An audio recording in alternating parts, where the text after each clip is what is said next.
Today, we saw a massive sell-off in the market. The Dow's basically down 1,000 points in 2 days from high to low.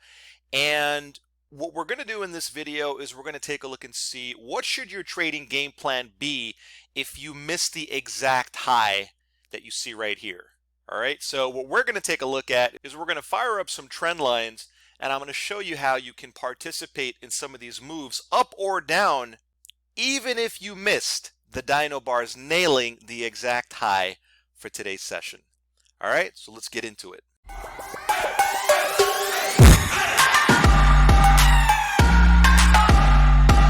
All right, what's up, guys? It's Mark here at DynoTrading. Hope you're having a great start to your trading week.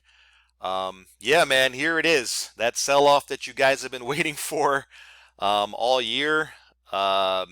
Basically, if you blinked, you missed it, right? Dow's basically down 900,000 points almost in 2 days. Same thing with all markets. I mean, we're looking at about a 3 to 4% give back just in 2 days, and that's pretty significant, right? Here's today, here's yesterday on the Dyno. You can see that the signals were again pretty clear and concise, and this one right here basically nailed a 500-point sell-off yesterday.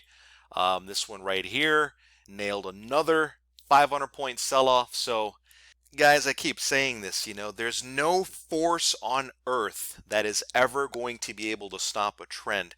I know there's a lot of counter trend traders out there. I know there's a lot of you guys try to call bottoms, try to call tops and stuff like that, but you just got to take whatever the market gives you, right? If you were fortunate enough to be up at 2 o'clock in the morning, well, you're happy as a clam right now, right? But for the rest of us, right, for the rest of us who come in and trade the regular morning session, I always tell you guys, don't freak out. There are always trades to be had, and just focus on the morning session. So anyway, let's get back on track here. What do you do if you weren't fortunate enough to be that guy that was up at 2 o'clock in the morning and nailed a $10,000 trade, right? And instead you show up during regular market hours, right? So what I'm going to do is I'm going to jump over to the T-bar chart, all right? Let me just quickly label this here for you guys, all right? This is the T-bars chart. Remember, this is the smaller time frame chart. I am a firm believer in having one higher time frame chart and one smaller time frame chart. That's it, okay? So what you can see here is I've manually drawn the Dyno signals on the T-bar chart. Okay, what do these stripes represent? Well, if I jump back over to the Dyno, all right, here's the morning session start, okay? This green signal bar that says, hey boss, it's time to start looking for longs. And then this red signal bar that says, hey boss, it's time to start looking for shorts. I have manually taken these two and I've drawn them here for you for illustrative purposes, all right? Just to give you an idea at how easy it is to trade the morning session, okay? So let's really zoom in here, all right? Let's really zoom in here and take a look at some of these.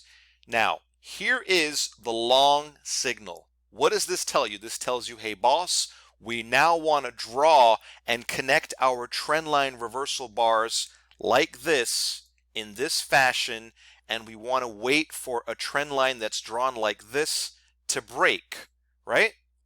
So as far as you know, from 8:36 onwards, you're a buyer. But check out what happens at 8:40, right? Let's jump back over the Dyno. This right here is 8:40.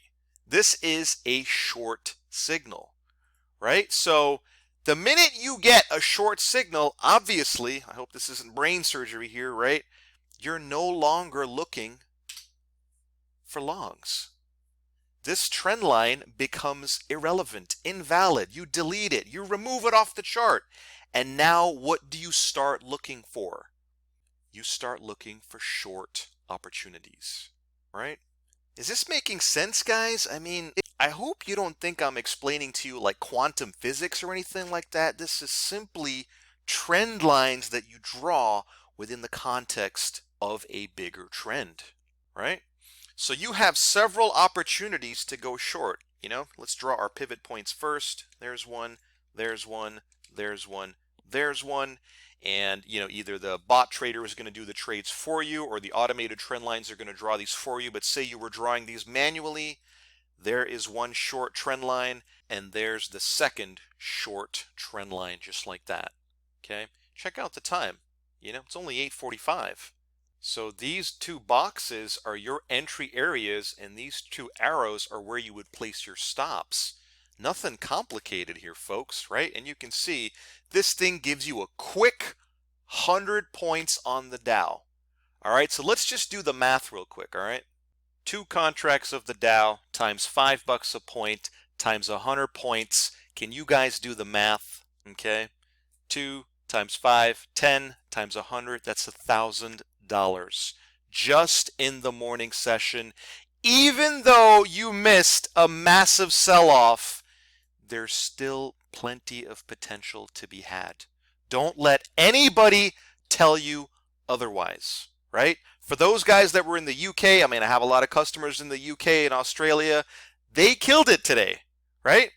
But for people like us in America, there were still plenty of trading opportunities to be had, because you do what you always do: draw your highs, draw your low, wait for price to come back into your retracement zone short, and you take that fucking short, right? So anyway, guys, I mean, yeah, does it suck to miss a huge trend? I mean, of course it does, right? But I guarantee you we're going to start seeing these type of moves here, these massive moves in the regular session starting next year. So always have your dyno charts ready to go, and always be prepared. Okay, guys, thanks for watching this video. See you on the next trade.